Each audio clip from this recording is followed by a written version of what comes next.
Noticiero El Vigilante presenta su programa El Candidato con Carlos Córdoba.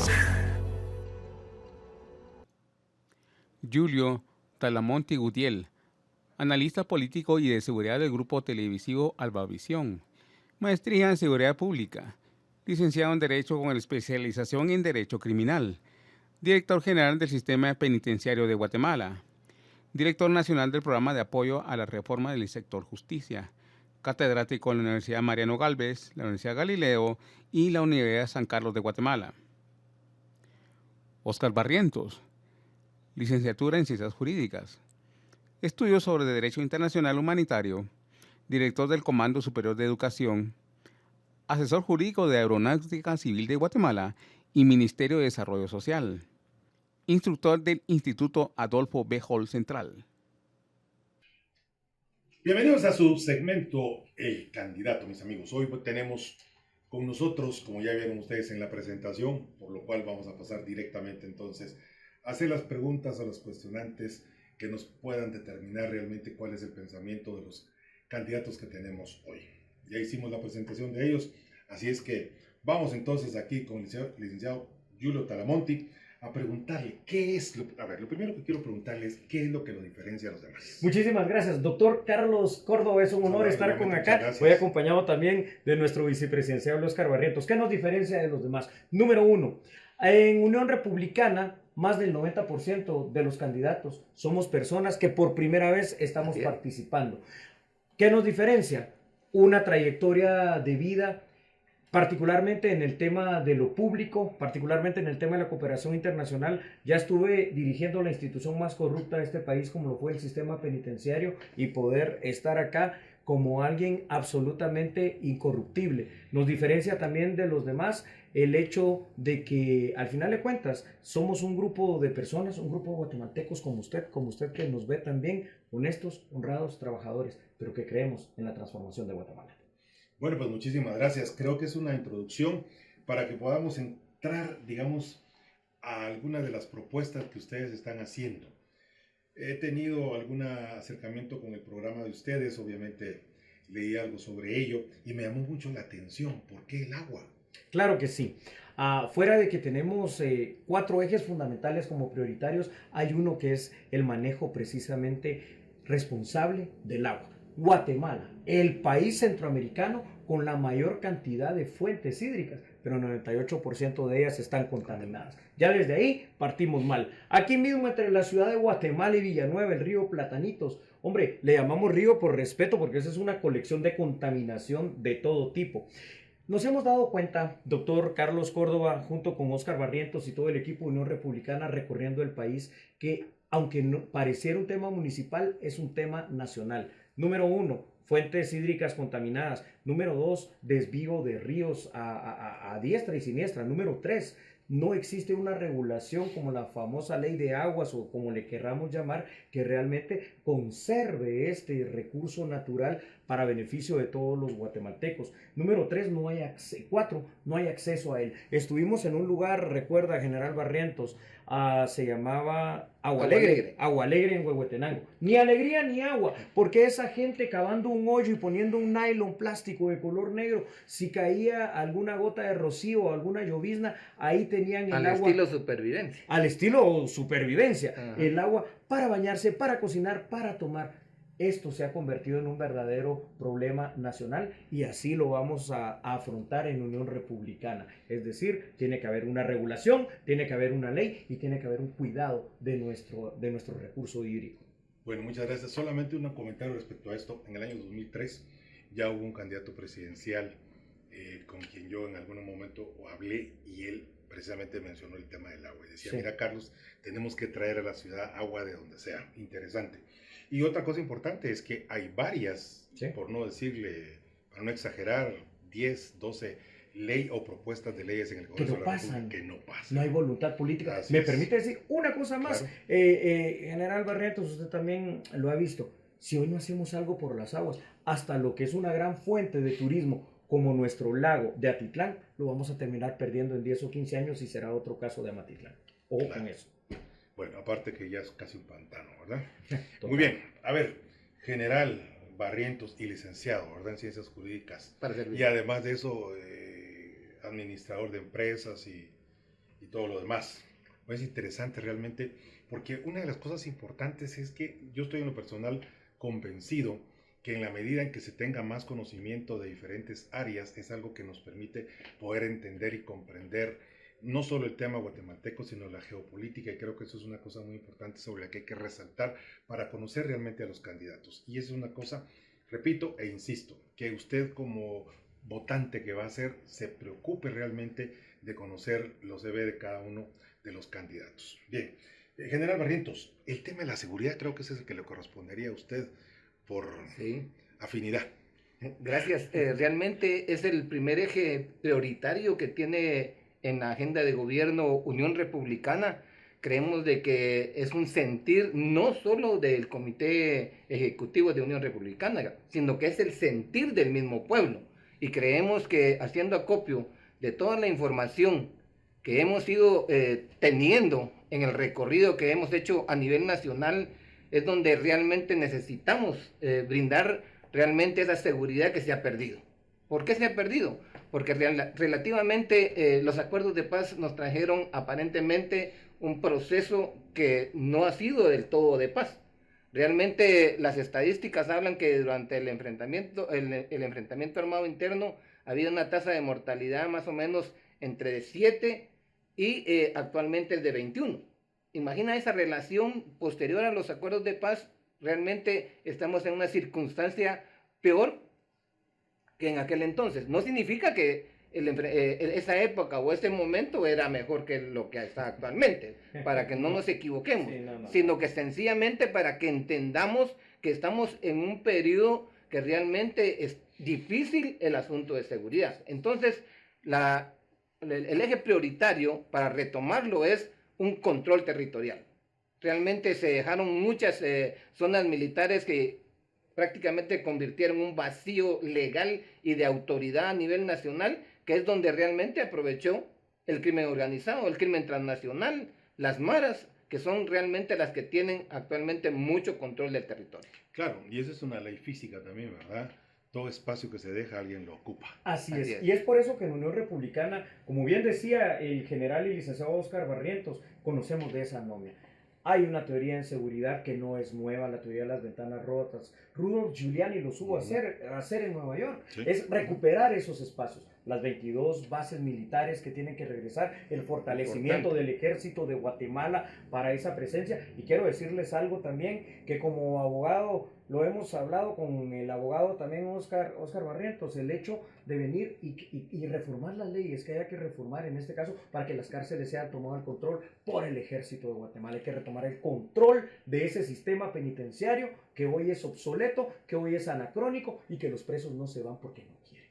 Bueno, ahí hay una cosa interesante porque con este comentario que acaba de hacer se adelantó una mi pregunta. Pero es que es lo normal, ¿verdad? Porque usted también ha hecho lo mismo en alguna ocasión. Entonces, aquí entre quitarnos un poco difícil leernos la mano. Pero no, lo que pasa es que me iba a referir precisamente a la parte esa que mencionó en cuanto a que las herramientas, sí, ¿verdad? Porque podemos pretender hacer esto, el control territorial, pero necesitamos leyes. Y entonces aquí hay una pequeña, digamos, le quiero llamar de esa manera eufemística, confusión en cuanto a por qué creer que un gobierno vecino puede hacer las cosas y aquí está la gente pretendiendo hacer algo. Si me permites, Carlito. Sí. Claramente es algo muy importante que nosotros tenemos claro que el organismo ejecutivo tiene una función, pero también el organismo legislativo tiene otra función que es la que tú estás hablando.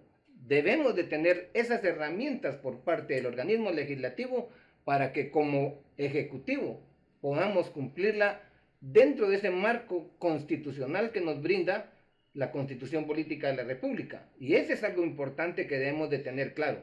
No solo somos nosotros los que hacemos gobierno, sino que también están los otros dos poderes, claro, que son prácticamente ese engranaje. Y algo muy especial quiero hacer hincapié en este sentido. Hablan que muchos por ofender y la famosa campaña negra hablan de que los militares desconocen o no están preparados. Se equivocan, señores.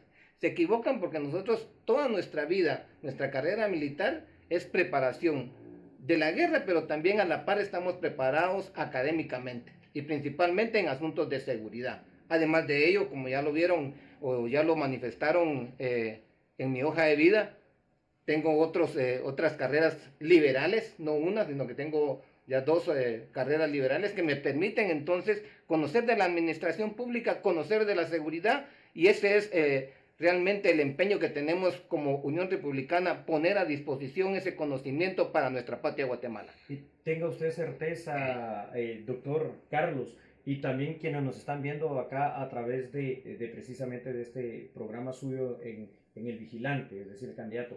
La Constitución Política de la República de Guatemala, que es la ley básica y fundamental, hoy no se está cumpliendo. Y nos manda, porque esto no es una opción, nos manda en el artículo 1 que como Estado de Guatemala y como gobierno, eso es un compromiso de Unión Republicana en la agenda de gobierno que se tiene, se proteja al individuo y a la familia, que es la base de la sociedad, se cumplan los 6 deberes del Estado, entre ellos brindar seguridad, justicia y ese bien común y bienestar que hoy no existe, y por sobre todo garantizar lo que dice el artículo número 3, que es la vida, pero eso sí, la vida del guatemalteco honesto, honrado y trabajador, como usted, doctor, como usted que nos está viendo y nosotros también.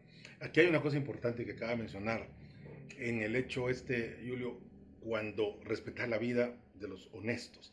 ¿Eso qué quiere decir? ¿Que sí podríamos pensar en la aplicación de la pena de muerte? Sí, vamos a complementar esta pregunta entre ambos jurídicamente, si le parece, mi estimado vicepresidenciable. El artículo 18. Exactamente, muchas gracias. El artículo 18 constitucional, es esto que cargo en mis manos, es la Constitución, búsquelo, no me crea a mí, dice que la pena de muerte, ¿en qué caso se puede aplicar? Está vigente, pero no positiva. El artículo 43 del Código Penal tiene la pena de muerte. ¿Qué falta para que podamos volver a aplicarla? ¿A quiénes?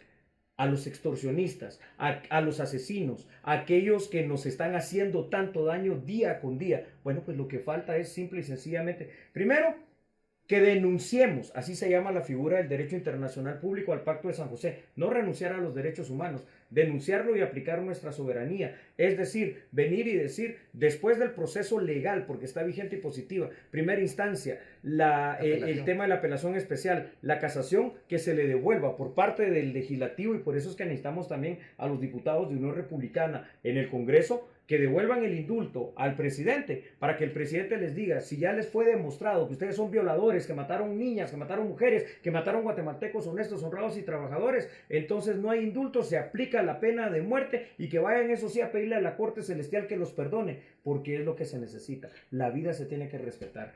Bueno, ahí hay una cosa que quisiera, o sea, mi razonamiento ha sido siempre, si ya se siguió un proceso judicial, si el juez ya determinó la culpabilidad, ¿por qué tenemos que dejarle la responsabilidad a una persona que esa fue la razón por la cual, y esto lo recuerdo perfectamente, Alfonso Portillo fue quien, para no tomar él una decisión, pasó eso a dejarlo en una refrigeradora? Entonces, se puede modificar esa parte donde ya el juez, y ahí se acabó. ¿Por qué tenemos que ir a otra instancia? Recuerda que nosotros dentro del ámbito del derecho nacional no solo estamos solos en este mundo, estamos y pertenecemos a un concierto de naciones, y precisamente ahí ya tiene que ver el derecho internacional, el famoso Pacto de San José, que es donde las partes afectadas inmediatamente invocan dicho pacto, y es en donde entonces hacen querer ver este proceso de auxiliarse del mismo para evitar la famosa pena de muerte. Y es ahí donde, complementando esta pregunta, como Unión Republicana estamos absolutamente claros en el Ejecutivo, y nuestros candidatos a diputados lo saben. El final del artículo 18 dice que el único que puede abolir la pena de muerte es el Congreso, no ha pasado. ¿Qué pasa entonces? Como vamos a denunciar el Pacto de San José, que no significa renunciar a los derechos humanos, da 3 salidas. La amnistía. En Guatemala no hay amnistía. ¿Cómo vamos a perdonar a un asesino, violador y a un extorsionista? No. Dice en todo caso la conmuta, que es lo que se hace hoy. Cambiarla por la pena inmediatamente inferior. Como no hay ergástulo o cadena perpetua, es la de 50 años. Con el régimen progresivo se vuelve como de 31 años, y con los beneficios que pueden haber se vuelve al final de cuentas como de unos 20 años a alguien que haya hecho lo que quiera. No. el único camino para respetar la Constitución, para respetar la denuncia misma que vamos a hacer del Pacto de San José, es que se acuda a la tercera figura, que es el indulto sí o sí. Usted tiene razón, doctor Carlos Córdoba, es decir, ya se dieron todas las instancias judiciales, ya se comprobó la culpabilidad, pero por una cuestión de Estado de Derecho y de régimen de legalidad, se tiene que proceder a la amnistía que no hay, a la conmuta que se está aplicando y no sirve, o al indulto. Y en este caso indulto no va a haber, cual si fuera un emperador romano, lo que usted dice, ya se lo demostró un juez, ya se lo demostró una sala, ya se lo demostró la Corte Suprema de Justicia. A mí no, yo no soy juez, no me queda más que decir, se respeta, no mi decisión como presidente, se respeta la decisión de los jueces, que es pena de muerte. Aquí creo que terminaríamos ampliando la pregunta, licenciado Carlos, en el asunto de que sería entonces un proceso del organismo legislativo para que puedan denunciar o renunciar al Pacto de San José. O sea, el Ejecutivo puede iniciar un proceso de iniciativa de ley para que se pueda denunciar y renunciar al famoso Pacto de San José, que ese sería uno de los procesos para poder entonces concluir con lo que tú dices. Muy bien. Bueno, vean, óiganme, para todos. Realmente este es un tema muy interesante y la idea básica es que se mencionaron 4 ejes, el de seguridad que es el que estamos tratando, ya hablamos algo del agua y creo que hay 2 cosas importantes con las que vamos a ir terminando ya para ir cerrando el programa, que es importantísimo, la infraestructura y el empleo. En lo personal, yo estoy absolutamente convencido y puedo criticar algunas cosas, como por ejemplo alguien que dijo en alguna ocasión que el cemento no se come. Pero la infraestructura es la base para poder gestionar el empleo, ¿no? Totalmente. Porque si no, ¿cómo nos transportamos en las carreteras? Y después el problema de toda esta situación. Así es que para complementar e ir cerrando, por favor, coméntenos cuáles son las intencionalidades que ustedes tienen dentro de su plan de gobierno. Explicaré la infraestructura, el general Barrientos va a explicar el del empleo. Teniendo seguridad como primer eje, teniendo obviamente el tema del manejo del agua, hay un eje transversal que es también el combate a la corrupción y la impunidad. Infraestructura. Hablemos primero de las carreteras. Mal llamadas aquí en Guatemala carreteras, porque hoy que hemos estado recorriendo desde el año pasado el país, es una colección de hoyos donde uno tiene que decidir si quebrar una flecha, si pinchar una llanta o ya bien suicidarse. No podemos tener economía, desarrollo, no podemos tener inversión si no hay buenas carreteras. Dice la ley que en las carreteras internacionales, las principales, del centro de la carretera hacia la derecha y hacia la izquierda, fuera del carril que ya existe, 25 metros le pertenecen al Estado para que construyamos carreteras al menos de 2 o de 3 vías de ida y de vuelta. No puede ser que nos estemos tardando 7 horas para ir al puerto más importante de este país. No puede ser, como ya lo hemos vivido, que del puerto de San José a Malacatán, San Marcos, 9 horas y media por colas, por accidentes, por la incapacidad de tener una red vial que tiene que ser buena. Pero la infraestructura también pasa porque hagamos algo que existía en el siglo XIX y a principios del siglo XX, que tengamos un ferrocarril para transportar la mercadería de manera segura, eficiente, económica y que podamos ser en lo geopolítico, en lo geoestratégico, precisamente ese hub de las Américas, que hoy no lo somos por tantas cuestiones, la inseguridad y la infraestructura. Infraestructura es desarrollo, infraestructura significa también fuera de las carreteras que en las escuelas de verdad haya agua, haya pupitres, haya todo, que en los hospitales haya equipamiento y bueno, muchas cosas más, pero sin infraestructura nadie va a invertir en Guatemala. Eso es un hecho. Por favor, Oscar. Gracias. El último de los ejes transversales que tenemos como prioridad para Unión Republicana es la generación de empleo. ¿Por qué? Porque realmente las pocas oportunidades que tiene el guatemalteco realmente para subsistir y llevar ese alimento a cada una de las familias que se tiene, realmente es muy importante. ¿Y por qué decimos esto? Anualmente están graduándose aproximadamente 200,000 estudiantes y nos ponemos a pensar cuánta oportunidad de empleo hay para esta gente, es casi muy poca, realmente es mínima. Ustedes desde el gobierno lo fomentarían porque al final el gobierno no produce empleos. Así es. No. Entonces, ¿cómo lo haces? Entonces, realmente lo que estamos buscando y planteando la necesidad de generar el empleo a través de maquilas, pero desconcentrarlas de la ciudad capital, buscar los departamentos que tienen mayor afección de la oportunidad de empleo y entonces buscar maquilas con alta tecnología, buscar países que quieran invertir en Guatemala y entonces de esa manera traer, como lo ha hecho México, que ha llevado vehículos para poder realizarlos por partes, o sea, elaborar y fabricar partes de ese tipo de actividad. Entonces creo que esa es la mejor manera que podemos hacer, traer maquilas, darle oportunidad a esta gente para que pueda generar ese empleo que se necesita. Con seguridad e infraestructura vamos a traer obviamente inversión nacional y inversión extranjera. También esto significa que vamos a poder explotar el turismo, que es una fuente que genera mucho empleo, que hoy por hoy nos lo ha quitado Costa Rica por el factor seguridad. Eso significa que con seguridad y una buena infraestructura para poder negociar y comerciar, nos convertiremos precisamente en aquel país donde no hay que pagar extorsión como se hace hoy por hoy, donde cada empresa que abre no va a cerrar en 2 años porque no puede subsistir, y donde por supuesto nos vamos a abrir primero a beneficiar lo que es el empleo y las empresas nacionales, y segundo, el establecimiento de las zonas francas. Tercero, en el Ministerio de Economía hay un viceministerio para las medianas y pequeñas empresas que empiece a funcionar, el crédito hipotecario nacional que puede brindar créditos blandos de 5,000 hasta 20,000 quetzales, a efecto de que a través de cooperativas las señoras en el altiplano puedan desarrollar sus artesanías, venderlas al extranjero, privilegiar en el tema de la educación, lo que son las carreras técnicas, saber inglés, saber el tema de la tecnología, de la computación, para poder entonces habilitar y trabajar en esos call centers o trabajar en esas maquilas tecnológicas que hablaba el candidato vicepresidencial, el general Oscar Barrientos. Pues bueno, muchas gracias. La verdad es que este tema, en mi caso, de hacer entrevistas y además pensar y ser analista, me complica un poco la existencia porque no puedo limitarme solo a hacer preguntas, porque ustedes dicen cosas, pero solo les quiero dejar esto al costo. Ajá. Yo estoy totalmente de acuerdo con lo que ustedes acaban de decir, porque si no, lógicamente lo replicaría, pero quiero agregarle algo muy importante. El problema de fondo del país es uno, y se llama pobreza. Y la pobreza es porque la gente no tiene plata. Y no tiene plata porque no tiene empleo. Y no tiene empleo porque no tiene una mano de obra calificada. Y no tiene una mano de obra calificada porque es pobre. Y entonces, ¿cómo se capacita? Es un círculo. Conclusión. Es interesante, importante buscar todas esas estrategias para que haya más inversión en Guatemala, para que quieran venir aquí más empresas.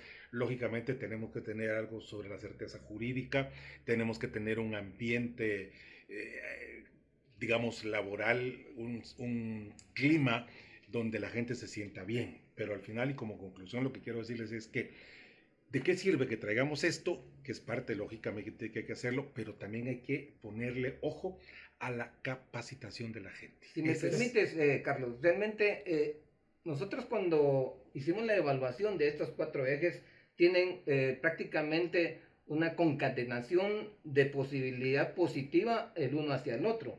Y con eso nos permite entonces lo que tú dices, brindarle al ciudadano guatemalteco capacidad económica, porque sin seguridad no se puede generar empleo. Sin seguridad no se puede realizar infraestructura, porque prácticamente es imposible. Entonces, de una u otra manera, cada uno de esos ejes tienen una concatenación especial, que entonces el resto de cosas que no hemos mencionado, pero que sí lo tenemos en consideración, porque la seguridad la tomamos desde un punto de vista seguridad integral.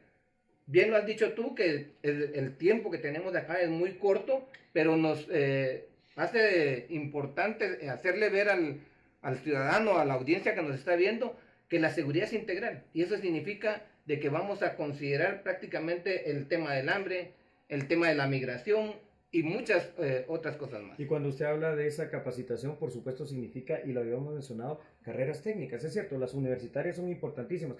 Hay 1.800.000 motos. Bueno, pues podemos capacitar en pocos meses o en un año muchos mecánicos de motos, de vehículos, cuestiones que en lo práctico, personas que puedan reparar a un Smart TV, un celular, una cuestión que en les las den zonas trabajo, francas, precisamente. Y otra cosa muy importante, y esto pues quedará seguramente en el tintero y para que lo ampliemos anteriormente. También para generar empleo e inversión hay que replantear el tema de los impuestos, y no estoy hablando de más, sino que estoy hablando de menos, de poder privilegiar a nuestros empresarios y darles esas condiciones en cuanto a que disminuya ese pago, por ejemplo, del IVA, pero que se amplíe obviamente la producción, que se amplíe la fuente de empleo para que más haya una base fiscal mucho más grande y haya verdadero desarrollo.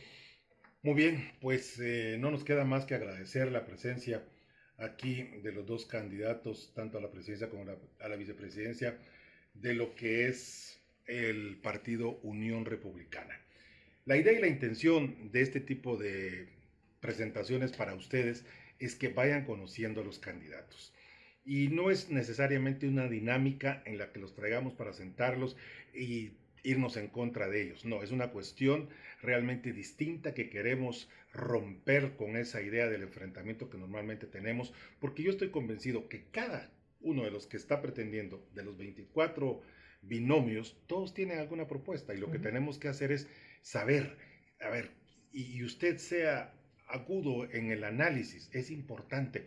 No irnos en contra de las personas que no conocemos, oigámoslas, y después de haberlas oído, si nos convencieron, pues ya las cosas van cambiando. Fíjese bien, nosotros pretendemos en este programa hacer las cosas totalmente distintas, así es que por favor espero se entienda de esa manera. Muchísimas gracias, Oscar. Para servirte, Enrique, Carlos Córdoba, muy amable por este espacio en el programa El Vigilante. Julio. Doctor Gracias. Carlos Córdoba, gracias a Dios, gracias a Noticiero El Vigilante, y gracias al candidato y gracias a usted. Y este 25 de junio, por favor, conozca todas las opciones políticas, pero mapa visto, mapa marcado, porque nosotros somos para Guatemala y usted, Unión Republicana. Muchas gracias, mis amigos. Estamos entonces, ya saben, para servirles. Mi nombre es Carlos Córdoba y recuerde que todo lo que hacemos es por amor a Guatemala. Que estén bien. Noticiero El Vigilante presenta su programa El Candidato con Carlos Córdoba.